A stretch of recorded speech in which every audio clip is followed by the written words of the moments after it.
Hello friends. So welcome back after a little hiatus to the module 4 of marketing basics. First of all, I'm sorry that I was a little busy and I could not continue the modules on marketing basics after the first 3 modules.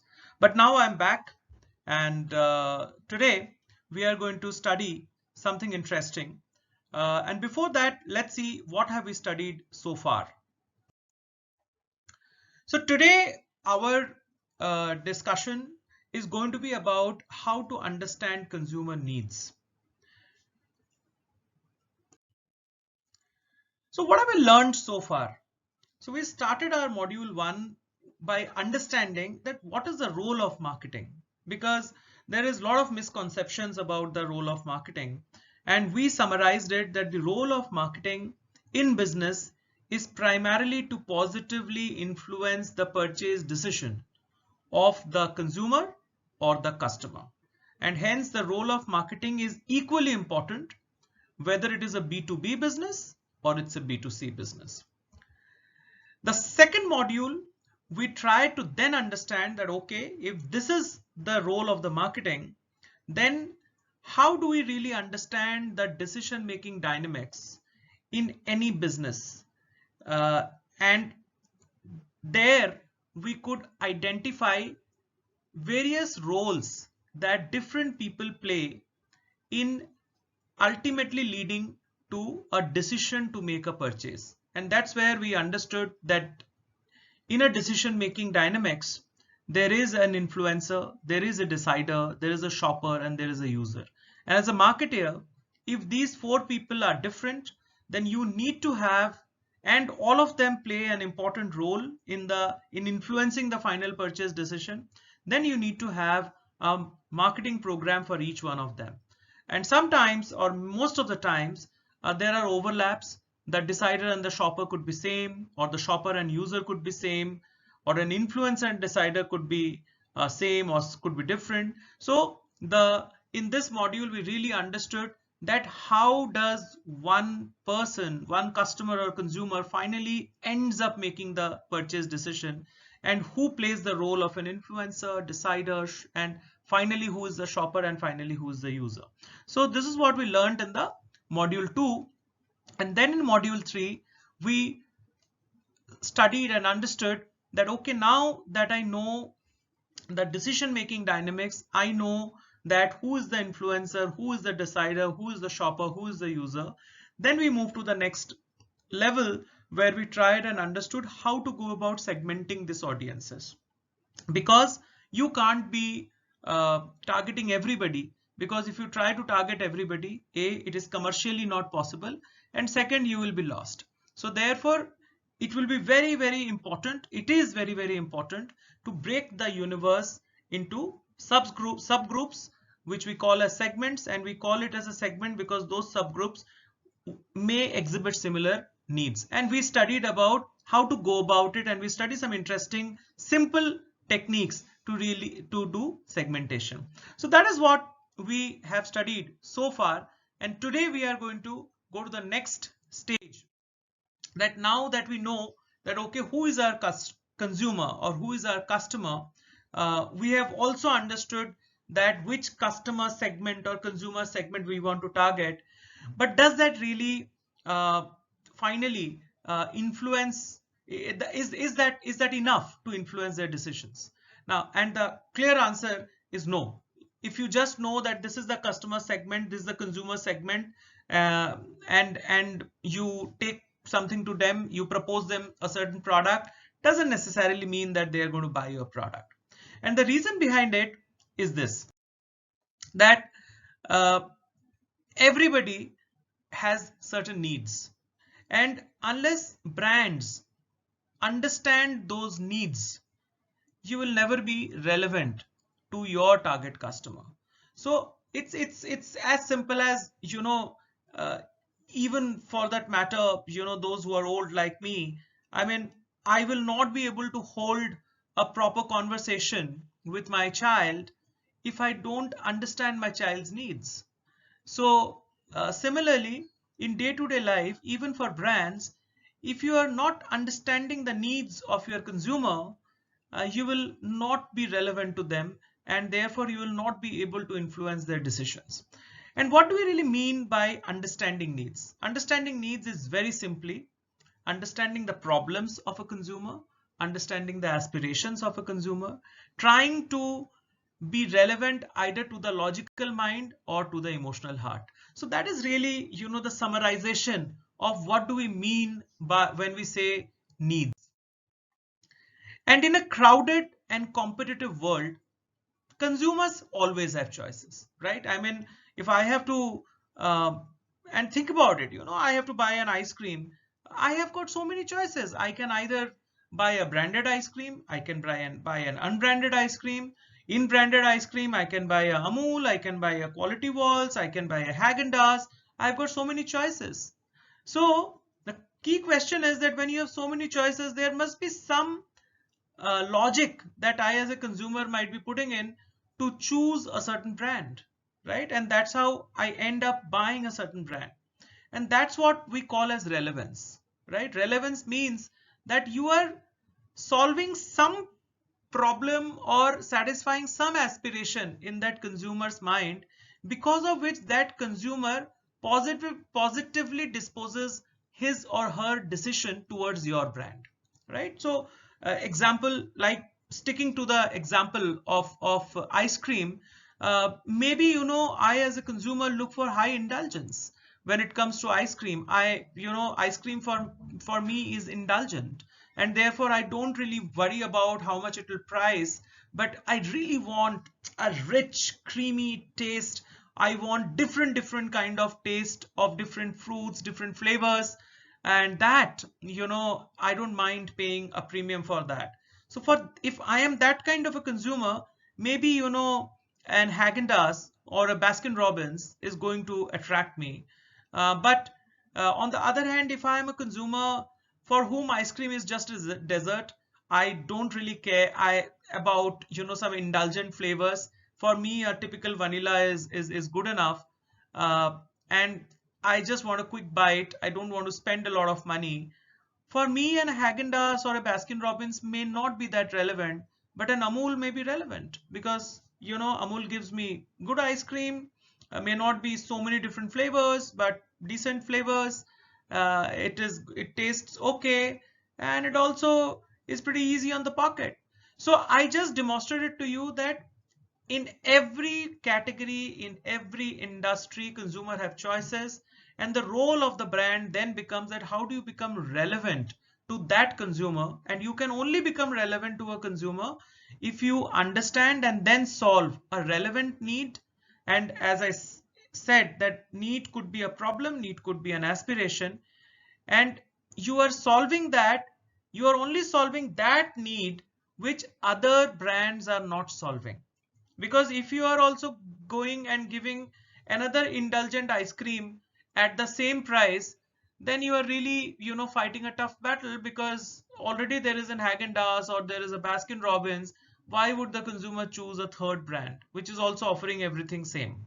So therefore you have to offer something different, and when you offer something different, it can't be for the sake of being different.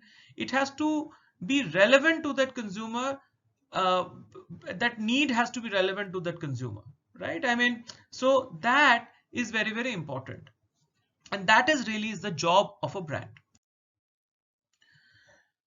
So to summarize, the role of marketing is to influence purchase decision, but the route to achieve that is via solving the needs of a specific consumer segment that is relevant to them, and other brands are either not solving it fully at all or solving it partially.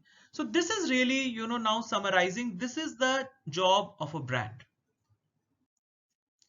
And as I stated, that need in marketing context is either solving a problem or helping the consumer or the customer achieving an aspiration. It can be either of the two. Okay, so that is what we mean by need. So what are these needs? Okay, what kind of problems or what kind of aspirations that a consumer or a customer can have? So let's try and understand that. So needs can be primarily classified in two ways in the marketing context. The first in the marketing context, the first way we can classify need is really the role that a particular brand can play in a consumer's life. Okay, because all of us human beings, and this is simple human theory or human mind, all of us primarily have three kind of needs. Okay, I'm sure many of you would have heard about Maslow's hierarchy. It is really the Maslow's hierarchy. So either you have basic needs, which are largely physiological, or you have psychological needs, which are to do with feelings and emotions, or you have self-fulfillment needs, which is to do with meaningfulness. And that is really the journey of a human being in his life. And therefore, at different stages of our life cycle, uh, different needs become important to us. And brands primarily can play a role to solve one or all or few of these needs in a very different way than other brands can do. So this is really, one of the classification types of needs, which is primarily that, okay, as a brand, as a category, as a product, what role are you playing in the life of the consumer? Are you solving his basic needs? Are you solving his psychological needs? Or are you solving his or her self-fulfillment needs? You have to solve one of these three, or all the three, but you can never kind of solve all the three needs. You will primarily solve one kind of a need, while the other two will be an outcome. So that is one way to classify needs. The other way to classify needs is that, okay, I know what are the basic needs of the consumer, I know what are the emotional needs of the consumer, but as I said, that you need to solve a need which others are not solving. And hence, the other way, the next level of classification of needs therefore becomes fulfillment level, which means that you are brand A, and there is a customer X. That customer X has got access to brand A, B, C to Z.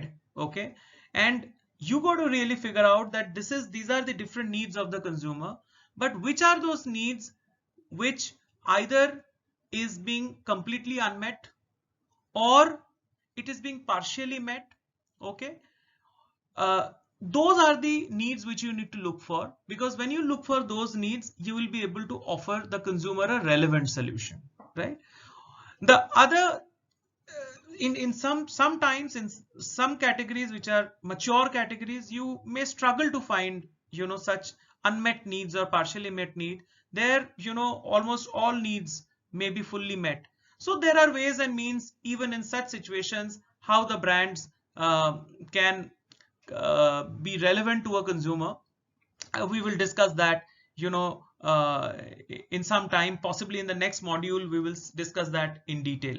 But primarily, therefore, either you can look at needs on the basis of the role that your category, your brand, or your product is going to play in consumers life, and therefore whether you are solving his basic needs, you're solving his emotional needs, or you're solving his self-actualization needs. That is the first step. And the second step is to identify ki, okay, now I know the needs of the consumer, but let me figure out from the competition lens, which are those needs which is important to my consumer, but either they are unmet or they are partially met. If I am able to find that out, your job as a brand manager is half done. If you are not able to find out, and you find, boss, I have listed out all sort of needs, but guess what, there is some brand or the other which is solving this need in the consumer, so it is very difficult to find out a unique unmet need or a unique partially met need. Then there are ways and means to even address that. But this is really, if you are a brand manager, if you're a marketing manager, if you're dealing with brands, if you're an entrepreneur, this is your first step when it comes to understanding the needs of the consumer, classifying those needs, and then trying to figure out that, okay, which need do I really go behind? So let us do one thing. The best way to relate to what I just spoke is always through examples. And I really believe that, as students of marketing, we can really, understand things when we see some of these uh, concepts that I just spoke about getting executed in real life. So let's see some examples. So we initially spoke about functional needs, which we also call as rational needs. Okay. We initially called them as basic needs. So basic needs are really, to do with function. We can also call them functional needs or rational needs. And what is really a functional need or a rational need? These needs are primarily, they appeal to the human mind, first of all. Okay. Because uh, a human being has a mind, a human being also has a heart, right? And we often say sometimes you think from your mind and sometimes you think from your heart, right? So therefore, when it comes to the functional needs, they really talk to the mind, and hence in when we are solving a functional need, brands focus on logic and rational to convince the consumer. So it is really logic driven, very strong rational driven. And we can see here two great examples, in detergent, for example, Ariel. For decades and possibly centuries, it is an absolutely rational brand. It only talks about that how superior the product is, and it talks about that how great it is as a product when it comes to removing tough stains. Similarly, we have a very successful brand like Mortein, which only and only focuses on how strong it is when it comes to its ability to kill mosquitoes. So here are two brands which we can very well, signify that they are really good examples of rational needs or functional needs. And you can, here there is no emotion, it's pure action, right? That is where the brands focus on. While there are very successful brands which solves functional needs and focuses on solving functional needs of the consumer, there are also brands which actually targets the emotional needs of the consumer.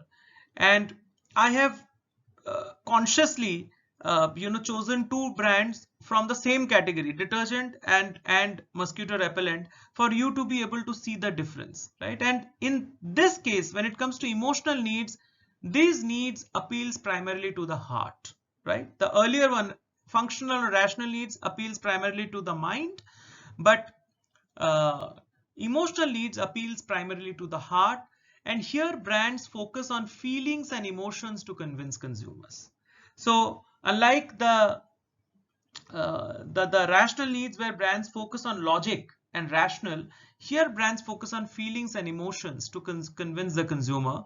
And we have got two beautiful examples here which you will relate to. So just see, now in your just close your eyes and think how the aerial communication was, which was so rational, no fuss, talking about stain removal. And here is another brand which is also talking about stain removal, but look at the way it is talking about. It is actually trying to connect with the emotions of a mother, that okay, let your child play because it's a child. When it comes to colors, we'll take care of it. When it comes to stains, we'll take care of it. So that's the beauty of marketing, that you can connect with the consumer's mind or a heart in very different ways. Similarly, in the same category of mosquito repellent, we saw Mortein, no fuss, talking only about killing mosquitoes.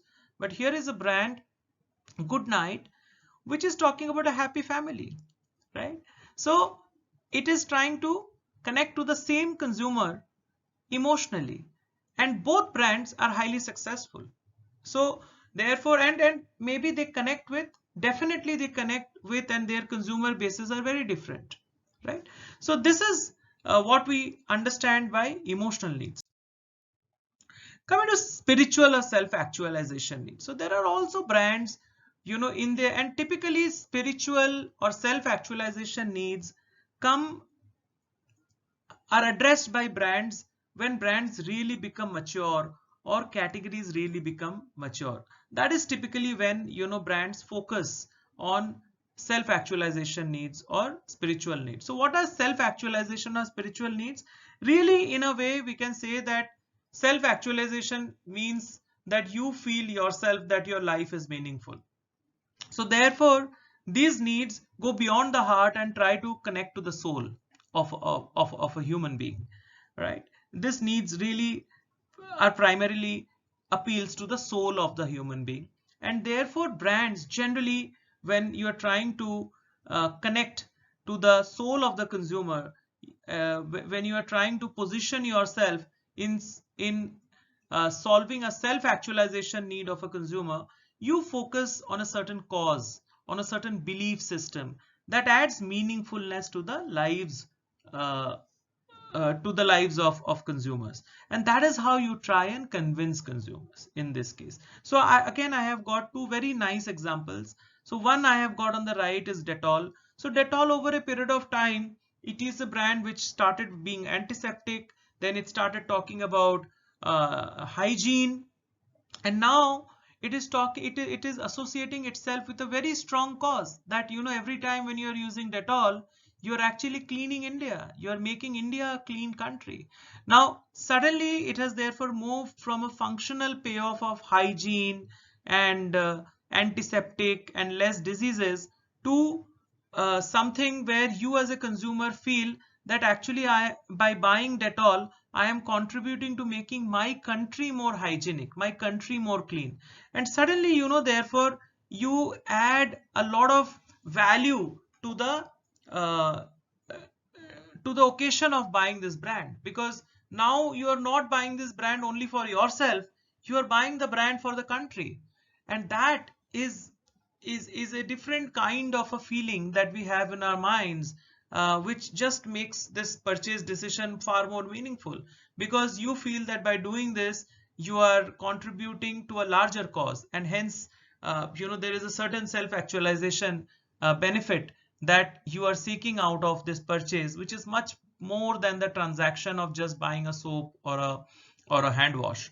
And similarly, in when it comes to premium and luxury categories, brands really appeal to the self actualization part of consumer of the consumers.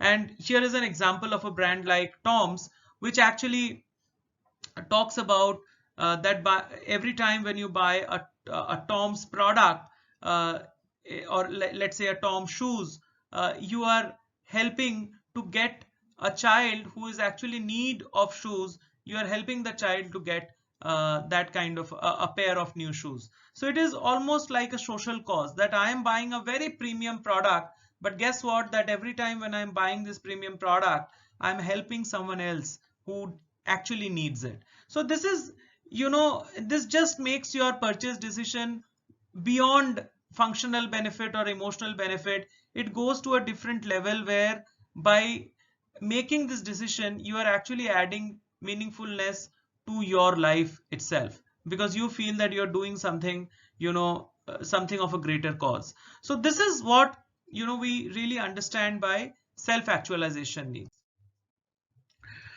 So we understood through examples, we understood what are functional needs, what are emotional needs, and what are self-actualization needs. The second part of need classification, which we studied just a few minutes back, that we now need to see, that whether these needs are fully met, they are partially met, or they are unmet. Because when we can understand that, we will be able to uh, be more relevant to my target consumer, because I am solving something which others are not solving, and it is relevant to that consumer. So here are some examples of unmet needs. Okay, so I got some very interesting examples. So we have got Google, easy access to knowledge. Before Google, accessing knowledge was luxury, right? You required a lot of money to get access to good knowledge. I mean, you had to either buy books or you had to go to a library, etc. But Google changed all of that, because it just democratized knowledge, right? With the click of a button, you can get access to a lot of stuff which earlier was inaccessible. Similarly, mobile wallets. an unmet need, right? I mean, and the unmet need is that well, the problem of change, right? I mean, khulle, it was a big problem, and suddenly by having a mobile wallet, you can transfer even 50 paisa, right? You can transfer even 1 rupees. So, you don't need to carry your wallet, but biggest piece is that now you don't need to bother about change because you can pay anything, any amount you can pay, which earlier was very difficult. If you have 100 rupees in your pocket, you will think 10 times before buying something which is 1 rupee, because there is 99% probability that that retailer will deny you and tell you that no, I khulle nahi hai mere paas, right? So I'm sure you would have, all of us would have come across such situations. So this is another great example of solving an unmet need. Then we have, a very, very successful and very, I would say, good example, although Air Deccan may not have been successful for various reasons, but it was a great insight, which is the airline for common man. Because before Air Deccan started the democratization of airlines. It started the journey of low-cost airlines, right? So while Air Deccan may not be existing today, but Air Deccan created this category of low-cost airlines, and only after Air Deccan, companies like Go, Indigo, SpiceJet, they're ruling the market. It changed the market. But Air Deccan solved an unmet need. Before Air Deccan, flying through airlines was luxury. But today it is no more a luxury. So there was a need that even a common man wanted to fly, and here is a brand which came and solved this problem. Right? Uh, Another great example is banking for the poor. Uh, Even today, this is still an unmet need in countries even like India, where people who are really poor, who don't have enough papers, etc., don't get to open a bank account.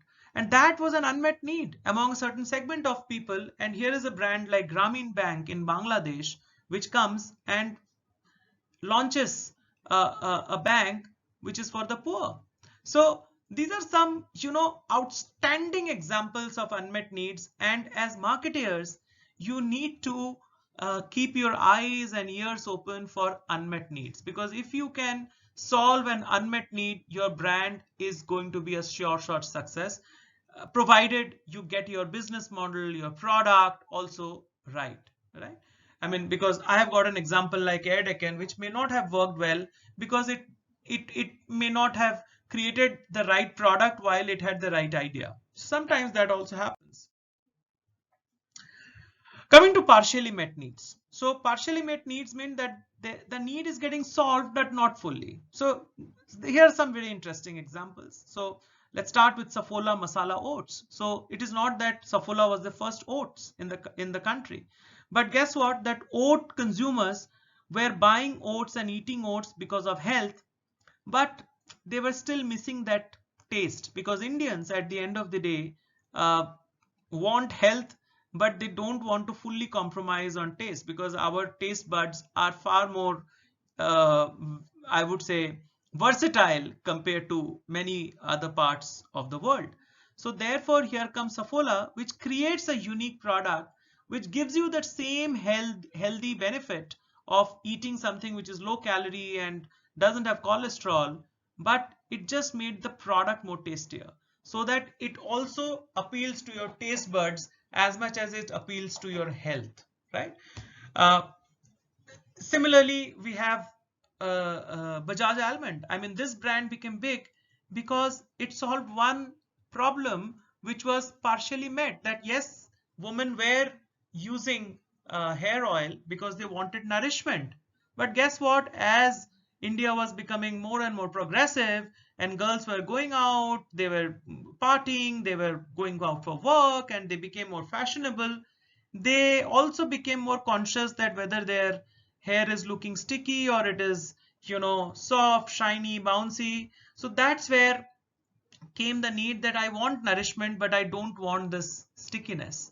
And that's how the idea of a light hair oil came into being, where Bajaj, with the goodness of almond drops, okay, which solves the nourishment problem, but brought in a light hair oil, so that along while it offers you nourishment, it does not make your hair sticky. So solved a partially met need or a partially met problem in the hair oil category. Very recent example of fog.